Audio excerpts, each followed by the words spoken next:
അമേരിക്കയിൽ വാഹനാപകടത്തിൽ മരിച്ച ബിലീവേഴ്സ് ചർച്ച് അധ്യക്ഷൻ കെ.പി. യോഹന്നാന്റെ സംസ്കാരം 21-ന് തിരുവല്ലയിലെ സഭാ ആസ്ഥാനത്താണ് നടക്കുക. പ്രഭാത സവാരിക്കിടെയുണ്ടായ വാഹനാപകടത്തിൽ തുടക്കം മുതൽ ദുരൂഹത ആരോപിച്ചിരുന്നു. എന്നാൽ സംശയിക്കത്തക്കതായി ഒന്നുമില്ലെന്നാണ് സഭാവൃത്തങ്ങൾ പറയുന്നത്. എങ്കിലും മരണത്തിലെ ദുരൂഹത ഇപ്പോഴും വിട്ടൊഴിയുന്നില്ല. അദ്ദേഹത്തിന്റെ കോടിക്കണക്കിന് വരുന്ന സ്വത്തുക്കൾ കൈക്കലാക്കാൻ ചിലർ ശ്രമിക്കുന്നുവെന്ന വാർത്ത വർഷങ്ങൾക്ക് മുമ്പേ പുറത്തുവന്നതാണ്. ദുരൂഹ സാഹചര്യം ഒന്നുമില്ലെന്ന് അമേരിക്കൻ പോലീസ് വ്യക്തമാക്കുന്നുണ്ടെങ്കിലും സംഭവത്തിൽ കസ്റ്റഡിയിലായ കാർ ഡ്രൈവറെ ഇതുവരെ പോലീസ് പുറത്തുവിട്ടിട്ടില്ല. അയാളെ ചോദ്യം ചെയ്യുന്നത് തുടരുകയാണെന്നാണ് അമേരിക്കൻ പോലീസ് പറയുന്നത്. അതിനിടയിലാണ് ബിഷപ്പിനെ അപായപ്പെടുത്താൻ ചിലർ കൊട്ടേഷൻ നൽകിയതാണെന്നും 6 ലക്ഷത്തോളം അമേരിക്കൻ ഡോളർ ഇതിനായി ചെലവഴിച്ചുവെന്നുമുള്ള സൂചനകൾ പുറത്തുവരുന്നത്. വിശദമായ അന്വേഷണത്തിൽ സത്യം തെളിയുമെന്നാണ് ആരോപണം ഉന്നയിക്കുന്നവർ പറയുന്നത്. പൊടുന്നനെയുള്ള കെ.പി. യോഹന്നാന്റെ വളർച്ചയും സ്വത്ത് സമ്പാദനവും കൂടെയുള്ള ചിലരെ അലോസരപ്പെടുത്തിയെന്നും സ്വത്ത് കൈക്കലാക്കാൻ വേണ്ടി നടത്തിയ കൊട്ടേഷനാണെന്നുമാണ് ആരോപണം ഉയർത്തുന്നവർ പറയുന്നത്. കാരണം അപ്പർ കുട്ടനാട്ടിലെ നിരണം എന്ന ചെറുഗ്രാമത്തിലെ കർഷക കുടുംബത്തിൽ നിന്നും അരനൂറ്റാണ്ടുകൊണ്ട് ശതകോടികളുടെ ആസ്തിയുള്ള വിശ്വാസ സാമ്രാജ്യം സൃഷ്ടിച്ച കെ.പി. യോഹന്നാൻ എന്ന 35 ലക്ഷം വിശ്വാസികളുടെ ആത്മീയ ആചാര്യൻ കടന്നുവന്ന വഴികൾ ഇന്നും പലരെയും അത്ഭുതപ്പെടുത്തുന്നതാണ്.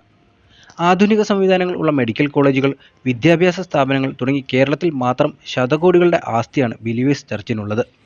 കെ.പി. യോഹന്നാന്റെ കീഴിലുള്ള ഗോസ്പൽ ഏഷ്യയ്ക്ക് വിദേശ രാജ്യങ്ങളിലും ആസ്തിയുണ്ട്. ഒരു ഡസനിലേറെ രാജ്യങ്ങളിലായി 35 ലക്ഷം വിശ്വാസികൾ ഒപ്പമുണ്ടെന്നാണ് സഭയുടെ അവകാശവാദം. പത്തനംതിട്ട ജില്ലയിലെ തിരുവല്ലയ്ക്കടുത്ത് അപ്പർ കുട്ടനാട്ടിലെ നിരണത്ത് കടപ്പിലാരിൽ വീട്ടിൽ ചാക്കോ പുന്നൂസിന്റെ മകനായി 1950-ലാണ് കെ.പി. യോഹന്നാൻ ജനിച്ചത്. മാർത്തോമ വിശ്വാസികളായ കുടുംബം അക്കാലത്ത് പ്രദേശത്ത് വ്യാപകമായ താറാവ് കൃഷിയിൽ ഏർപ്പെട്ടു വരികയായിരുന്നു.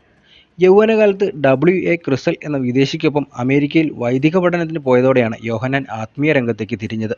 ഇക്കാലത്ത് അമേരിക്കയിൽ വെച്ച് കണ്ടുമുട്ടിയ ജർമ്മൻ സ്വദേശിയായ ഗസാലയെ 1974-ൽ വിവാഹം ചെയ്യുകയും ചെയ്തിട്ടുണ്ട്. ഭാര്യയോടൊപ്പം സുവിശേഷ പ്രവർത്തനം ആരംഭിച്ച കെ.പി. യോഹന്നാൻ വർഷങ്ങൾ നീണ്ട വിദേശവാസത്തിന് ശേഷം 1983-ൽ തിരുവല്ല മാഞ്ഞാടിയിൽ ഗോസ്പൽ ഏഷ്യയുടെ ആസ്ഥാനം നിർമ്മിച്ച് കേരളത്തിലെ പ്രവർത്തനങ്ങൾക്ക് തുടക്കം കുറിക്കുകയായിരുന്നു. സുവിശേഷ പ്രഘോഷണത്തിനായുള്ള ആത്മീയ യാത്ര എന്ന റേഡിയോയും അവിടെ നിന്നും ആരംഭിക്കുകയുണ്ടായി. സവിശേഷ ശൈലിയിലൂടെ സുവിശേഷ വേലയിൽ ഏർപ്പെട്ട യോഹന്നാന്റെ യാത്ര അമ്പരപ്പിക്കുന്നതായിരുന്നു.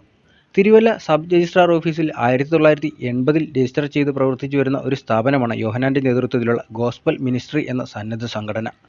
കെ.പി. യോഹന്നാൻ, കെ.പി. ചാക്കോ, കെ.പി. മാത്യു എന്ന 3 സഹോദരന്മാർ ചേർന്നാണ് സംഘടന രൂപീകരിച്ചത്. ഒരു പൊതു മതപര സ്ഥാപനമായിട്ടാണ് ഈ ട്രസ്റ്റ് പ്രവർത്തിച്ചു വരുന്നത്. ഗോസ്പൽ മിനിസ്ട്രീസ് ഇന്ത്യ എന്നറിയപ്പെട്ട ഈ സംഘടന 1991-ൽ ഗോസ്പൽ ഫോർ ഏഷ്യ എന്ന പേരിലേക്ക് പിന്നീട് രൂപാന്തരപ്പെടുകയായിരുന്നു. ആത്മീയ യാത്ര പിന്നീട് ബിലീവേഴ്സ് ചർച്ച് എന്ന പേരിൽ 2003-ൽ ഒരു എപ്പിസ്കോപ്പൽ സഭയായി മാറുകയും ചെയ്തു. നിരവധി രാജ്യങ്ങളിൽ ശാഖകളുള്ള സഭയുടെ തലവനായ മാർ അത്തനേഷ്യസ് യോഹന്നാൻ മെത്രാപ്പോലീത്ത പ്രഥമൻ എന്ന പേരിൽ യോഹന്നാൻ അഭിഷിക്തനായി. ഇത് ഏറെ വിവാദങ്ങൾക്ക് വഴിവെച്ചിരുന്നു. CSI സഭയുടെ മോഡറേറ്ററായിരുന്ന ബിഷപ്പ് K.J. സാമുവലാണ് അഭിഷേകം നടത്തിയത്. പിന്നാലെ അൽമായനായ യോഹന്നാന്റെ മെത്രാഭിഷേകം വ്യാജമാണെന്ന ആരോപണവും ഉണ്ടായി. തുടർന്ന് ബിഷപ്പ് സാമുവലിന് മോഡറേറ്റർ സ്ഥാനം രാജിവെക്കേണ്ടി വരികയായിരുന്നു. എന്നാൽ ഇത്തരം ആരോപണങ്ങളുടെ ശക്തി ക്ഷയിക്കുന്ന കാഴ്ചയാണ് പിന്നീട് കണ്ടത്. 2017-ൽ സഭ ബിലീവേഴ്സ് ഈസ്റ്റേൺ ചർച്ചായി മാറുകയും ചെയ്തു. ഇതിന് വടക്ക് കിഴക്കൻ സംസ്ഥാനങ്ങളിലും നേപ്പാളിലും ശക്തമായ സാന്നിധ്യമുണ്ട്. ഇപ്പോൾ സഭയിൽ 35 ബിഷപ്പുമാരും കൂടിയുണ്ട്. ഇന്ന് ശതകോടികളുടെ ആസ്തിയുണ്ട് ബിലീവേഴ്സ് ചർച്ചിന്. തിരുവല്ലയിൽ സ്ഥിതി ചെയ്യുന്ന ബിലീവേഴ്സ് സൂപ്പർ സ്പെഷ്യാലിറ്റി മെഡിക്കൽ കോളേജാണ് സ്ഥാപനങ്ങളിൽ പ്രധാനം. SNDP മുൻ നേതാവും തിരുവിതാംകൂർ ദേവസ്വം ബോർഡ് മുൻ അംഗവുമായ MP ശ്രീകുമാറിന്റെ നേതൃത്വത്തിലുണ്ടായ കോന്നി ശാശ്വതികാനന്ദ ആശുപത്രി നിലവിൽ ബിലീവേഴ്സ് ചർച്ചിന്റെ ഉടമസ്ഥയിലാണുള്ളത്. തിരുവല്ല, തൃശൂർ എന്നിവിടങ്ങളിൽ റെസിഡൻഷ്യൽ സ്കൂളുകളുമുണ്ട്. Ranni, Perinad Carmel engineering college Carmel ട്രസ്റ്റിൽ നിന്നും ബിലീവേഴ്സ് ചർച്ച് വാങ്ങുകയുണ്ടായി. ആത്മീയ യാത്ര എന്ന പേരിലുള്ള സ്വന്തം ടെലിവിഷൻ ചാനലും ഉണ്ടായിരുന്നു. സ്ഥാപനം 10 വർഷത്തെ പ്രവർത്തനം 2017-ൽ അവസാനിപ്പിക്കുകയായിരുന്നു.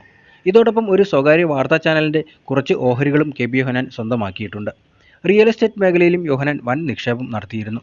സംസ്ഥാനത്തിന്റെ വിവിധ ഭാഗങ്ങളിലായി 20,000 ഏക്കറിലധികം സ്ഥലമാണ് വിവിധ ട്രസ്റ്റുകളുടെ പേരിലുള്ളതെന്ന് പറയപ്പെടുന്നുണ്ട്. ബിലീവേഴ്സിന്റെ മാതൃസംഘടനയായ ഗോസ്പൽ ഏഷ്യയ്ക്കും വിവിധയിടങ്ങളിലായി 7,000 ഏക്കറിലധികം ഭൂമിയുണ്ട്. 2263 ഏക്കർ വരുന്ന കോട്ടയം എരുമേലിക്കടുത്ത് ചെറുവള്ളി എസ്റ്റേറ്റ് ഹാരിസൺ മലയാളത്തിൽ നിന്നും ബിലീവേഴ്സ് ചർച്ച് വാങ്ങുകയുണ്ടായി. നിയമക്കുരുക്കിൽപ്പെട്ട ഈ ഭൂമി നിർദ്ദിഷ്ട ശബരിമല വിമാനത്താവളത്തിനായി സംസ്ഥാന സർക്കാർ ഏറ്റെടുത്തെങ്കിലും കേരള ഹൈക്കോടതി അത് റദ്ദാക്കുകയായിരുന്നു. ഇതുമായി ബന്ധപ്പെട്ട നിയമപ്രശ്നങ്ങൾ ഇപ്പോഴും തുടരുകയാണ്. വളർച്ചയ്ക്കൊപ്പം നിരന്തരം ആരോപണങ്ങളും വിവാദങ്ങളും കെ.പി. യോഹന്നാനെ പിന്തുടരുകയുണ്ടായി. കെ.പി. യോഹന്നാന്റെ കീഴിലുള്ള സംഘടനകൾ വിദേശ നാണയ വിനിമയ ചട്ടം ലംഘിച്ച് സംഭാവനകൾ സ്വീകരിക്കുന്നുവെന്ന ആരോപണത്തെ തുടർന്ന് സർക്കാർ 2012-ൽ ബിലീവേഴ്സ് ചർച്ചിനെതിരെ അന്വേഷണം പ്രഖ്യാപിച്ചിരുന്നു.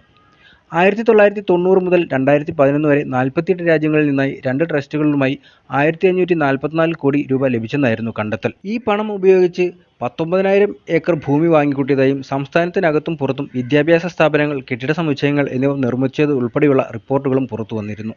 വിദേശ സംഭാവനകളുടെ സ്വീകരണം, ക്രയവിക്രയം എന്നിവയുമായി ബന്ധപ്പെട്ട് വിവിധ വിദേശ രാജ്യങ്ങളിലും ബിലീവേഴ്സ് ചർച്ചിനെതിരെ പരാതി ഉയർന്നിട്ടുണ്ട്.